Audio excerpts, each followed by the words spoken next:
thank you for joining me. For those that are new to the channel, my name is Alan and today's video is about alternative places that you can use within your property to store your preps. Stay with me. In an ideal world, we'd all live in a large property with plenty of storage space. But the reality is that most of us, especially in the UK, it's going to be the same overseas, live in a modestly sized property, which could be a house, a bungalow, a flat or an apartment, or even a bedsit, and you've got space limitations. You've already probably got loads of stuff that you use on a day-to-day basis that clutter the place up, but you want to be prepared, but you're running out of space. So what are the options that are available to you? Well, if you've got access to loft space, then that would be an ideal place to put preps that are not temperature affected. And when I say that, I'll be mainly talking about food stuff. I personally wouldn't store food in a loft space. The temperature variation is too great, which means the food will spoil too quickly, and you've got the potential for rodents coming in and having a bit of a nibble, be it squirrels, mice, or anything else.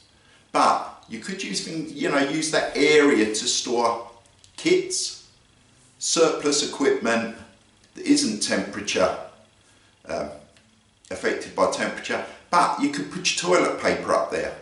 If you've got a few packets, a few bulk packets of toilet paper, put them in your loft. It will also give you a little bit of insulation, but get some out of the way, especially if they're big and bulky items. With food, it's a little bit more difficult. Food stays at its best when it's kept at a pretty much moderate room temperature. And I'm talking about pre-prepared food, tinned food, that sort of thing. Now, one of the options that you've got is the kickboards or plinths, whatever you want to call them. And they are the fascia plates at the base of cupboards, especially kitchen cupboards. Our utility room has got the plinths, kickboards, and they are literally clipped in place. When you prise one off, it's just got like a plastic U-piece at the back, and that actually just clips onto the leg that's supporting the cupboard. And if you remove that, there is actually a very large void. It's going to be dusty, have a few creepy crawlies living there, but it's not really anything to worry about. If you get a storage box, the type you'd put your linen in or whatever, your bed in, and slide under the bed, put some food, tinned food, your supplies in there, put the lid on, slide it under and refix the kickboard. The idea of keeping it in a plastic container, if there is mild flooding or there is a bit of an accident, then it's going to protect the contents to a certain extent. So that's one option. Bookcases. If you've got a case or a set of cases, specifically if they're quite deep, you can actually put a layer of tins at the back of each shelf and then put the books in front to cover them up. It's an option. Furniture, three-piece suite. A lot of them have a sloping back, so there is, even when it's pressed up against the wall, there's a void, a triangular shaped void at the back. You could put a couple of layers of perhaps tinned food there and put your sofa or your armchairs back, and then no one will be any the wiser.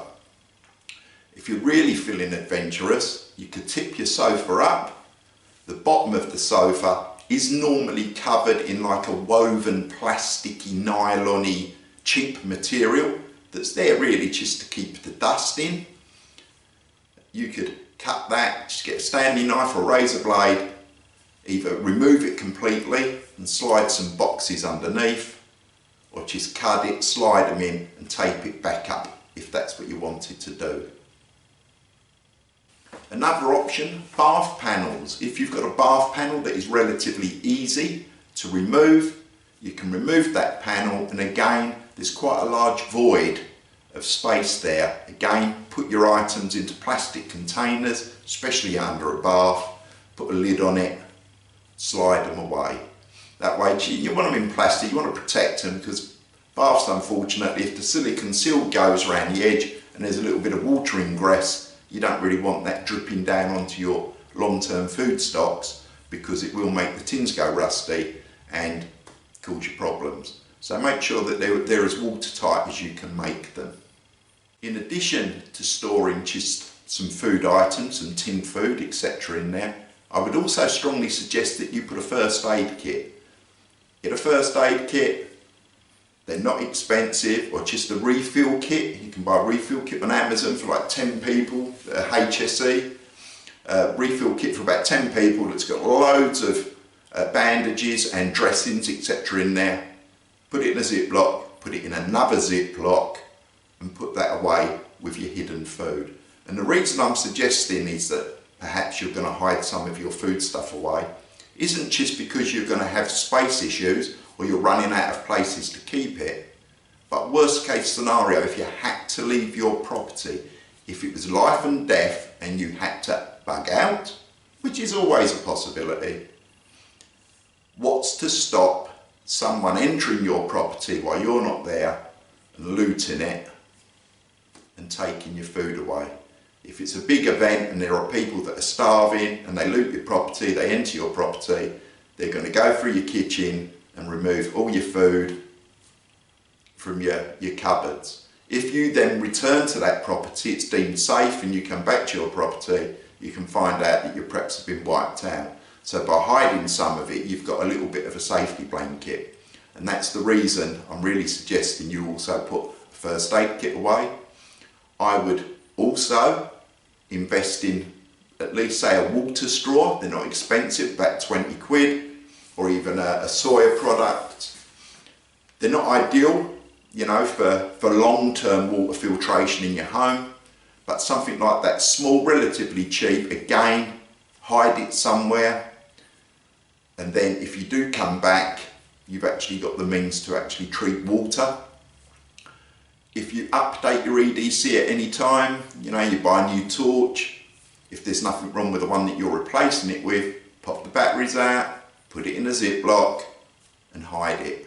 Same for multi-tools. I would also do the same for some lighters. Get a packet of 3 lighters, double Ziploc them. What you might also want to do, because obviously the items that you're going to be wanting to provide fire are going to be susceptible to getting damaged from dampness, etc. and corroding. So what you might want to do is, when you buy a product and it comes with a little silica gel sachets, instead of throwing them in the bin, keep them. Then when you're going to put some items into Ziplocs, throw a couple of them in with the item, and that will help remove any moisture that may form in there. But this video is really just to try and get you to start thinking outside of the box. If you're limited for space, what can you do? What areas can you utilise to actually store additional food items and survival items? Items that will be useful to you if, as I say, you're forced to flee your property, you then come back and find out that the mutant zombie bikers have been scavenging and they've wiped you out. Have some stuff hidden around the property. If you've got drawers, chest of drawers, when you remove the bottom drawer, how much space have you got below that? You might find that you can put some items in there. It really is up to your imagination. Think about where you can hide stuff and utilise your space. Anyway, that's it for me for now. I've been a little bit Tom Dick last few days. I've had a touch of food poisoning and my heart's not really in it. But if you find the content useful, then consider subscribing, give us a thumbs up and hit the notification bell. Stay safe. It is a crazy world out there. See you soon.